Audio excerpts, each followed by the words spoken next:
Kalau bersama-sama kita membuka firman Tuhan dari Injil Matius pasal yang kedua. Matius pasal yang kedua. Hari ini kita hendak merenungkan bersama-sama dari ayat 13 sampai dengan ayat yang ke-15.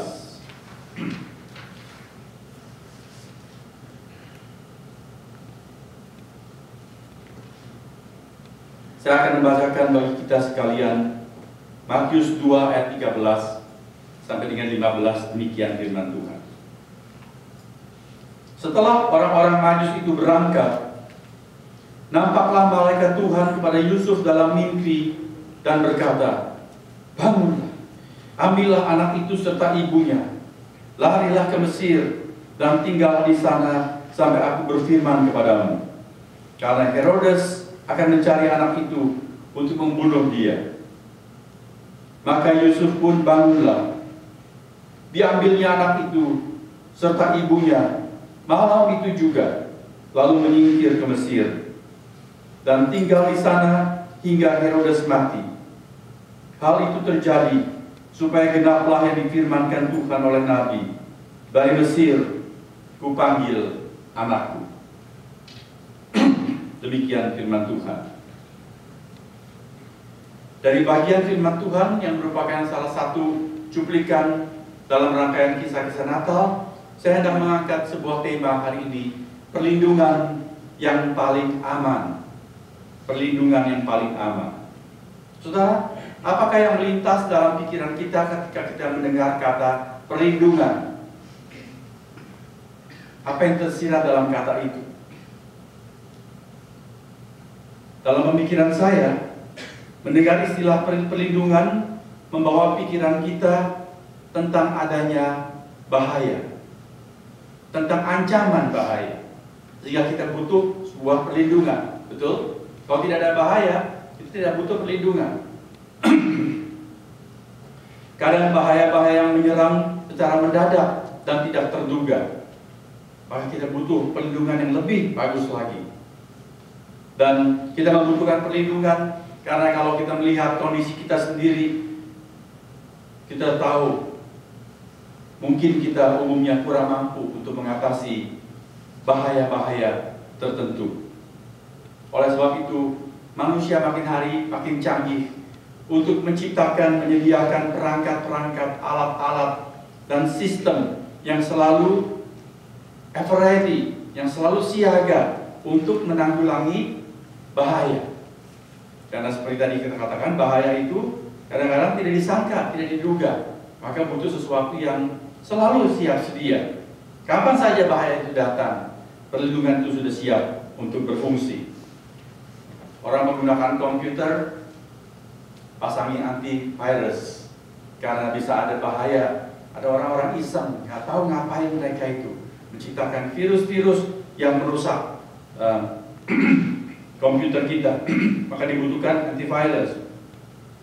Rumah dipasangi alarm. Mengapa kita pasangi alarm? Takut maling, kita cuy. Ya, maling merupakan ancaman. Dan kapan dia mau datang? Apa dia beritahukan? Nanti malam minggu ya aku datang? Tidak. Maka kita perlu sesuatu sistem yang siaga selalu. Kapan saja orang yang tidak diundang mau masuk, dia alarm itu akan memberikan isyarat.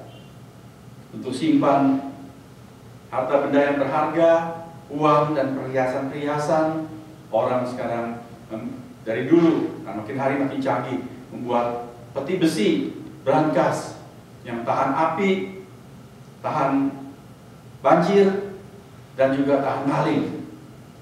Dibuat dengan kode-kode dan bahan yang sangat kuat sekali, sehingga rasanya mustahil dibongkar, kecuali diangkut sekalian dengan brankasnya, kalau bisa. Untuk kebutuhan kehidupan, orang membuat perlindungan berupa insurance untuk kesehatan, insurance untuk nyawa kita, untuk kehidupan, dan macam-macam insurance untuk memberikan perlindungan yang aman. Manusia berusaha untuk menemukan sesuatu yang paling aman untuk hidupnya. Tetapi apa kita tidak bisa mengalami kebobolan meskipun kita sudah berusaha memberikan perlindungan dan penjagaan diri sebaik-baiknya. Saudara, kalau kita perhatikan news dan peristiwa di sekitar kehidupan kita, kita tahu bahwa sehebat-hebatnya, sekuat-kuatnya kita berusaha untuk melindungi diri, ada saja hal-hal yang masih tidak bisa kita atasi. Kemarin sambil nunggu mengantar Sasa ke dokter, saya membaca-baca majalah. Sana ada majalah Time. Lalu saya baru tahu ada peristiwa itu. Di satu desa kecil di Quebec, di Kanada, seluruh desa itu hangus terbakar. Karena apa? Bayangkan saudara, ada kereta rangkaian gerbong-gerbong membawa minyak bisa nyelonong sendiri tanpa masinis. Ya, jadi nggak tahu bagaimana dari stasiun dia bisa entah remnya atau apa, dia nyelonong terus jalan sendiri sampai akhirnya mentok di desa tersebut, terbalik di sana lalu meledak. Jadi gerbong-gerbong yang panjang berisi minyak itu menjadi malapetaka untuk desa kecil itu, habis seluruhnya. Saudara bayangkan, bukan satu rumah, satu kampung. Ya, kurang canggih apa itu Kanada? Saya yakin dia seimbang dengan Amerika. Banyak hal-hal yang teknologinya bagus, tetapi saudara lihat bisa kebobolan seperti itu. Kalau kita mau terbang naik maskapai penerbangan, apa yang paling aman? Enggak ada yang paling aman. Ya. Makin kalau kita pikirkan, makin ngeri terbang. Saudara mempercayakan diri kepada pilot, saudara tidur-tidur, nggak taunya pilotnya bisa seperti yang masih pilot sedang latihan dipakai untuk membawa pesawat itu, saudara nggak tahu kan? Perlindungan apa yang kita butuhkan? Susah sekali. Orang sekarang untuk apa-apa bisa pakai kodenya, pakai fingerprint. iPhone yang terbaru pakai fingerprint. Juga orang kalau mau buka berangkasnya pakai fingerprint mungkin. Ada yang bahkan pakai retina matanya. Wah, itu setiap retina orang seperti fingerprint, tidak ada duplikatnya. Saya punya retina, tidak ada duplikatnya. Lain dengan yang saudara-saudara dan sebagainya.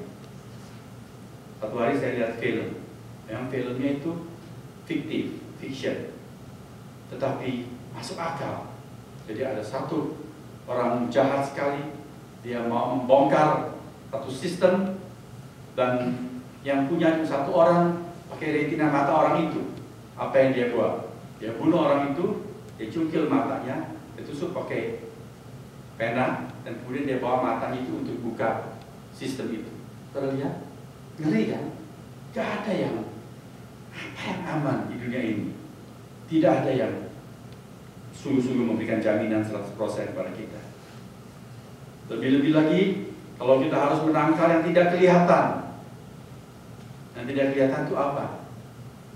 Dalam laut dapat diduga, dalam hati siapa tahu. Kita nggak bisa tahu hati orang. Ada orang yang kelihatan baik sekali kepada kita. Mungkin dia mempunyai rencana yang tidak baik kepada kita. Kita bisa tidak tahu. Isi hati manusia tidak bisa kita pastikan. Kuasa gelap itu sungguh mengerikan. Tidak kelihatan, tapi dia ada di sana dan dia bisa melakukan kecelakaan kepada kita. Cuplikan kisah Natal tentang pengungsian keluarga kudus ini ke Mesir hendak saya angkat untuk mengajak kita melihat dan merenungkan tema perlindungan yang paling aman. Coba saudara lihat. Herodes merancang suatu manuver yang licik dan kejam. Dari pasal sebelumnya, renungan minggu lalu kita sudah belajar bersama-sama. Herodes ketika mendengar orang-orang Majus itu bertanya, di mana raja Yahudi yang baru dilahirkan? Dan ketika Herodes tahu yang dimaksudkan raja Yahudi itu adalah Mesias yang dinanti-nantikan oleh orang Yahudi, dia semakin takut sekali. Dan ketakutannya selalu dia pancarkan, dia ungkapkan dengan kekejaman. Demikian sudah saya ceritakan pada minggu lalu. Jadi Herodes merancang suatu muslihat. Dia berkata kepada orang Majus itu, pergilah dan cari dia, Kalau engkau sudah menemukannya, segera kembali kepadaku. Beritahukan kepadaku, di mana itu. Sebab aku pun hendak pergi menyembah dia. Nah, saudara lihat. Herodes, dia pandai sekali bersandiwara. Dia berbahasa dengan sangat bagus, dengan sangat ramah, dengan sangat sopan dan lembut. Tetapi dia mempunyai muslihat yang jahat. Bahkan orang-orang Majus ini yang cendekiawan, orang-orang pandai ini bukan orang-orang biasa.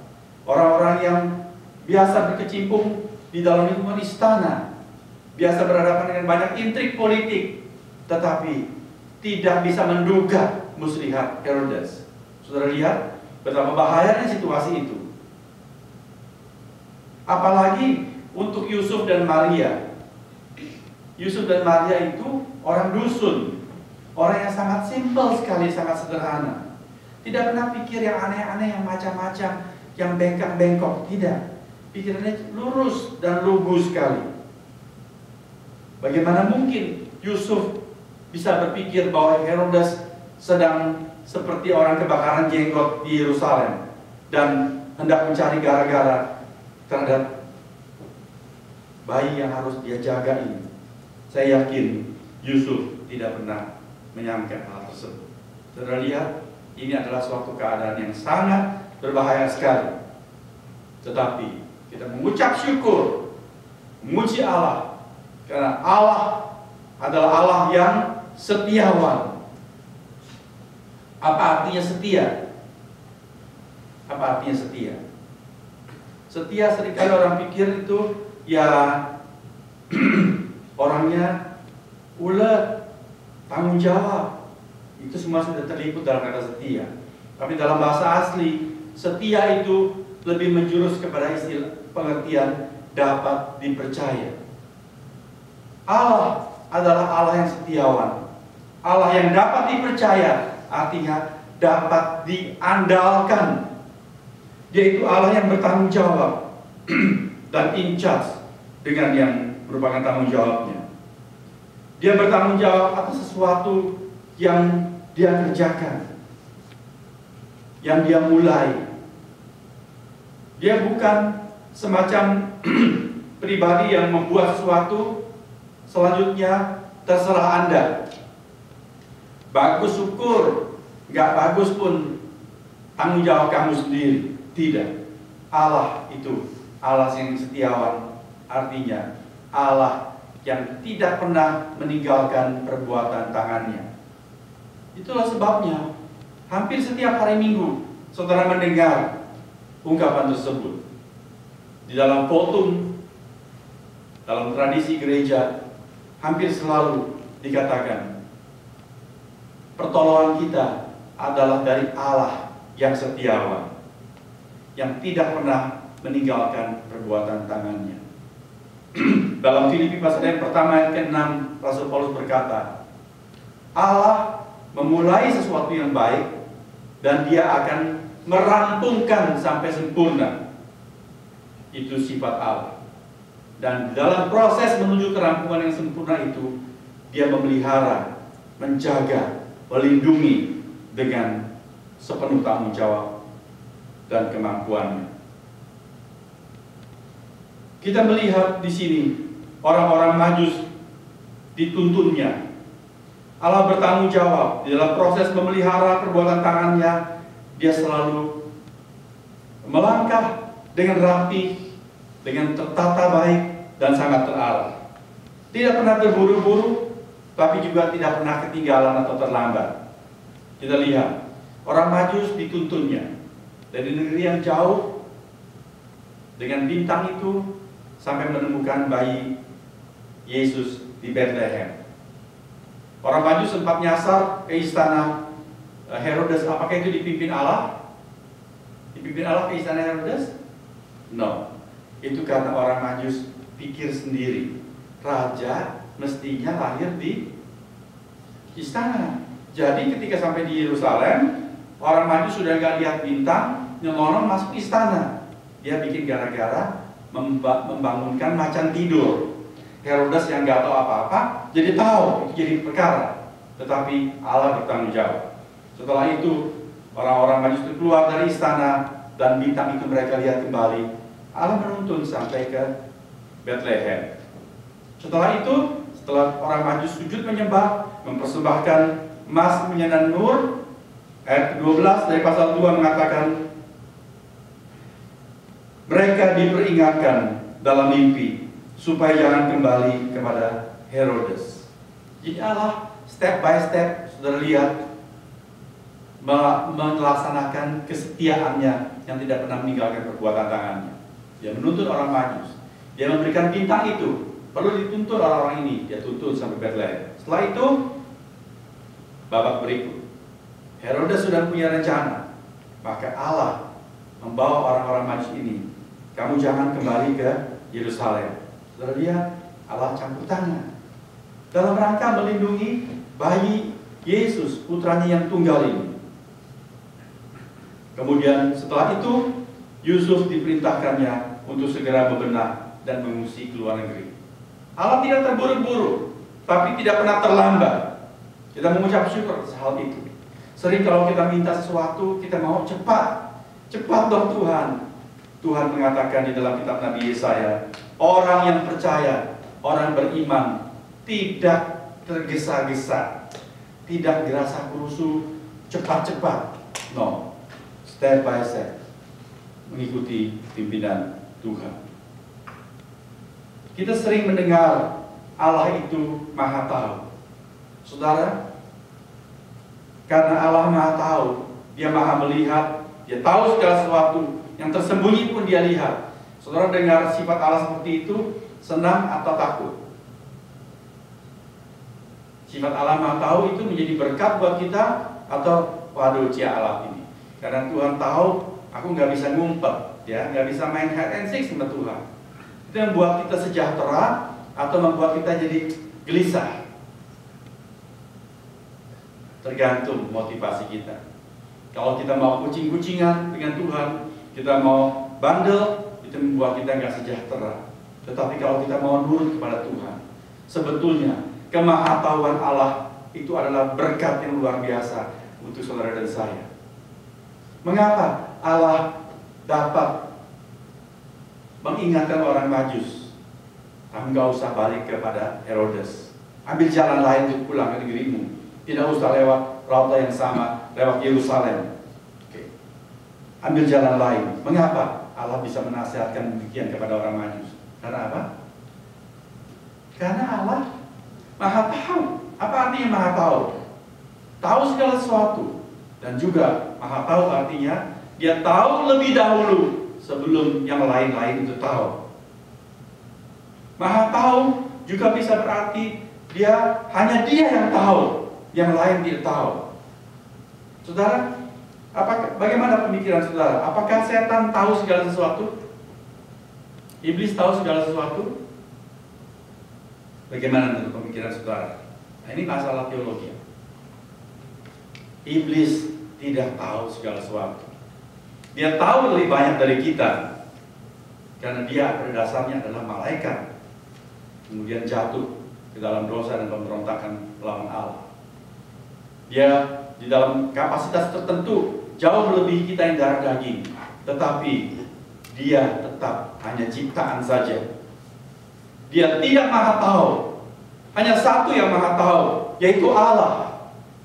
Di dalam percaturan politik spiritual ada langkah-langkah ilahi yang iblis tidak bakal bisa tahu. Kalau tidak, maka iblis tidak akan menghasut Yudas untuk membuat Yesus kemudian ditangkap dan akhirnya ujung-ujungnya disalibkan di Golgota. Itu menunjukkan iblis tidak Maha Tahu. Karena iblis pikir dengan cara itu dia itu menyusahkan anak Allah dan dia membuat semuanya gagal. Tapi di dalam percaturan politik ilahi, dia tidak tahu bahwa langkah itu adalah justru jurus maut, jurus mematikan untuk iblis. Karena melalui disalibnya Kristus, maka kepala ular tua itu diremukkan. Demikian firman Tuhan.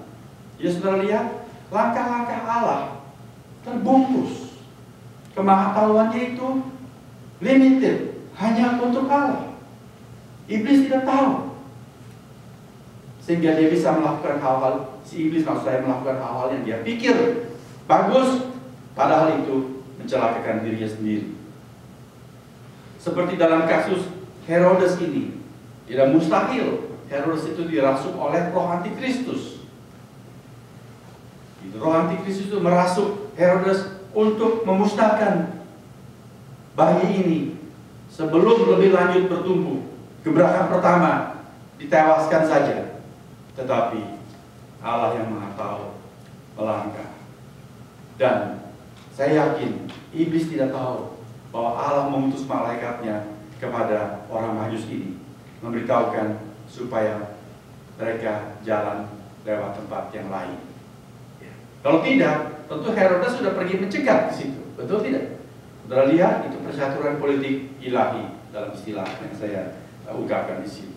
Demikian juga ketika malaikat datang kepada Yusuf, iblis tidak tahu.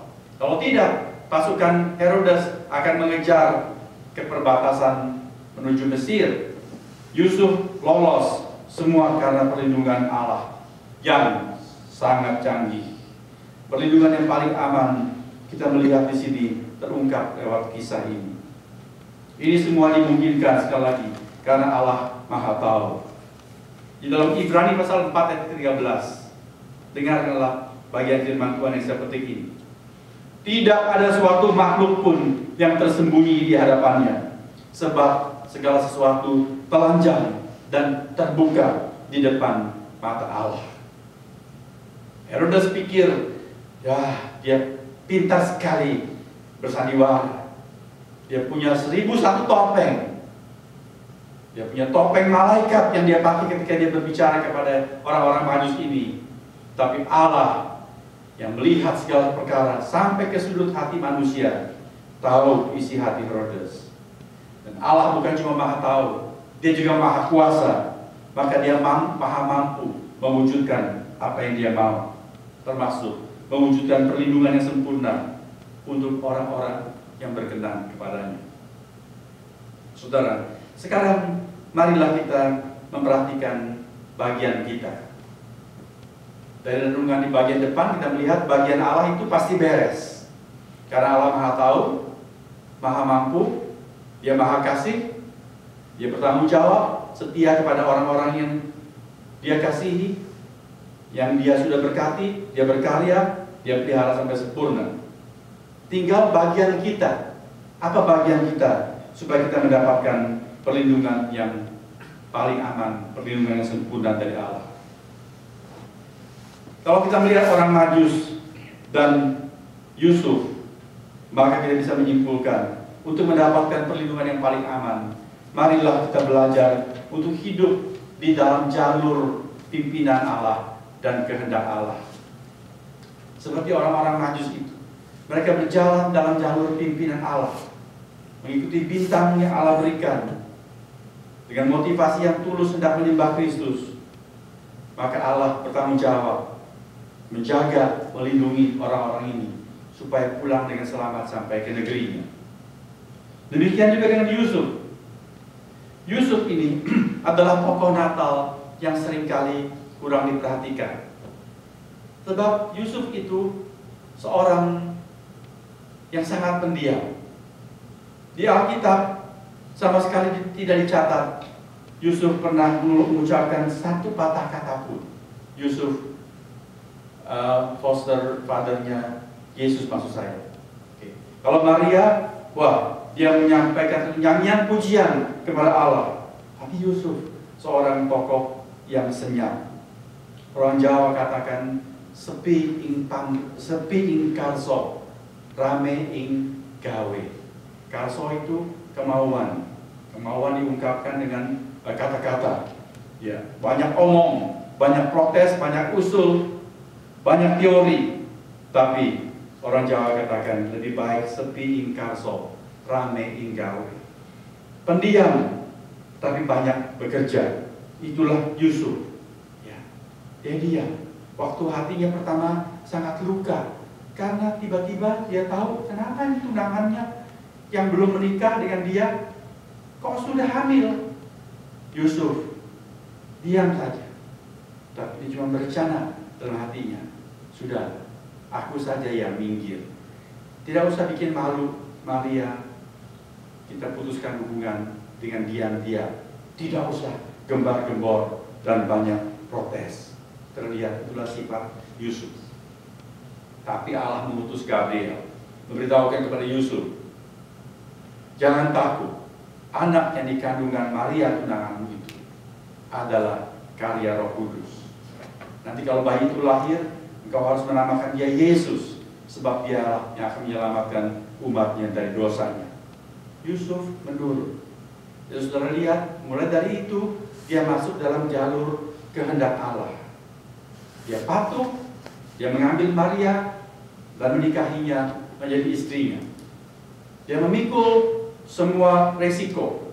Dia memikul juga aib. Kalau orang mungkin bergunjing, menuding dia, wah ini kamu ini nggak karuan, nggak beres, nggak bertanggung jawab. Kamu menghamili tunanganmu. Yusuf diam saja.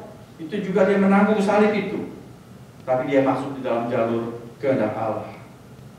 Sampai kemudian sensus Kaisar Agustus. Mereka berangkat ke Bethlehem. Yusuf harus meninggalkan bengkelnya, meninggalkan bisnisnya demi mengantar Maria. Dan karena dia juga harus sensus di kota Bethlehem. Itu semua dia tempuh dalam rangka mengikuti pimpinan Allah dan di dalam jalur kehendak Allah. Sampai kemudian orang Majus ini datang. Yusuf juga terheran dan melihat orang-orang besar ini menyembah bayi ini dan memberikan persembahan. Lalu firman Tuhan memberitakan, malaikat datang memerintahkan kepada Yusuf, bangun, ambillah anak itu serta ibunya. Berarti pada waktu itu Yusuf sudah tidur. Saya yakin Yusuf itu capek, saudara-saudara. Ya, banyak tamu memberikan ucapan selamat dan semuanya sudah pulang, sudah sepi. Nah, aku mau istirahat. Dia sudah tidur. Tidur paling enak itu kapan, saudara tahu? Tidur yang paling lelap, paling nikmat. Itu adalah pada waktu kita pertama begitu tidur, lalu jatuh, tidur lelap. Itu paling enak. Buktinya paling enak itu apa? Kalau kita mendarat dibangunkan, padahal kita baru tidur di menit ke-5 atau menit ke-10. Apa rasanya? Ya. Kalau anak kita tiba-tiba masuk kamar, mami, aduh, padahal kita baru aja pulas. Kita bangun dengan tubuh yang orang Jawa bilang alas-alasan, rasanya pegel semua, nggak enak, mau dibawa tidur lagi, nggak bisa. Bukan? Tidur paling enak di dalam babak pertama itu. Yusuf sudah capek, dia sedang tertidur lelap, tapi malaikat membangunkan. Namun saudara lihat, Yusuf dikatakan, malam itu juga dia segera pergi membawa bayi Yesus dan Maria lari ke Mesir, menunjukkan bagian-bagian yang perlu kita belajar lakukan bila kita ingin mengalami perlindungan yang paling aman dalam hidup kita. Belajar mengenal pimpinan Allah, suka untuk bertanya kepada Allah, suka menyusun rencana bersama dengan Allah. Jangan sampai seperti kata Yakobus, engkau dengan pongah berkata, tahun depan aku mau ke sana, mau ke situ, aku mau bisnis ini, bisnis itu. Kita tidak tahu, jangankan sampai tahun depan. Beberapa menit ke depan saja kita tidak tahu bagaimana kita berbicara mengenai future yang demikian jauh. Yakobus berkata, lebih baik kamu berkata, insya Allah. Artinya kalau Allah menghendaki, aku ingin mempunyai rencana ini dan itu. Artinya membawa rencana-rencana kita dalam doa, bertanya kepada Allah, mengenal firman Tuhan menjadi dasar-dasar dari rencana-rencana dan pemikiran-pemikiran kita. Saudara, berbicara sampai di sini, saya pikir poin inilah seringkali menjadi kegagalan saya dan saudara. Kita punya keinginan, kita belum tanya Tuhan, kita langsung jalankan, kita langsung kerjakan. Kita tidak berpikir apakah itu sesuai dengan rencana Tuhan untuk kita atau tidak.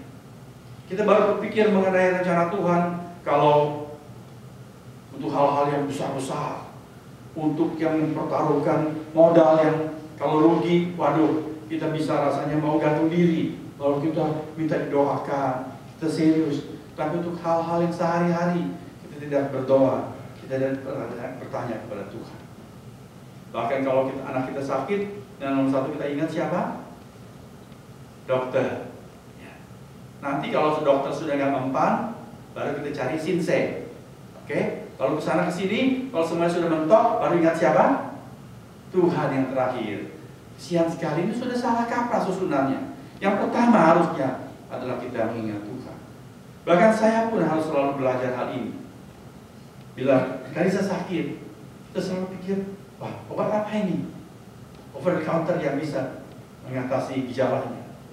Atau, wah, harus segera appointment dokter. No, nomor satu sebetulnya kita harus ingat Tuhan. Baik sekali kalau pertama-tama ketika anak kita mengeluh kondisi kesehatannya, dia mengeluh, kok rasanya tenggorokannya nggak enak atau apa. Nomor satu dia bilang, mari kita berdoa. Supaya kita menanamkan dalam diri dia suatu kebiasaan yang baik, bahwa Tuhan itu nomor satu.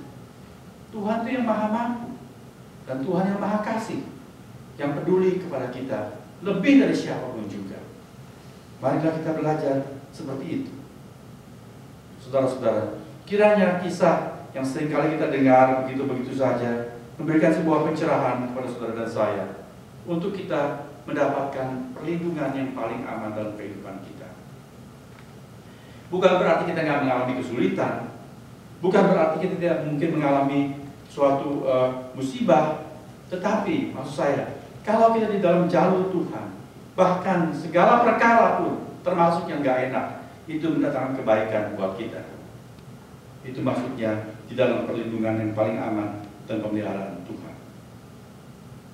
Kita akan mengakhiri tahun 2013, kurang lebih tinggal 2 minggu lagi, dan kemudian menyongsong tahun yang baru. Marilah kita menutup dan mengawali tahun dengan suatu bekal renungan firman Tuhan ini, berjalan bersama Tuhan, mendapatkan perlindungan dan pemeliharaannya yang paling sempurna dalam hidup kita. Saya hendak mengajak saudara-saudara mengakhiri khotbah ini dengan membaca sebuah mazmur. Setelah kita merenungkan kebenaran ini, saya yakin Mazmur 91 akan lebih berbicara, lebih jelas untuk kita. Marilah bersama-sama dengan berdiri kita membaca Mazmur 91.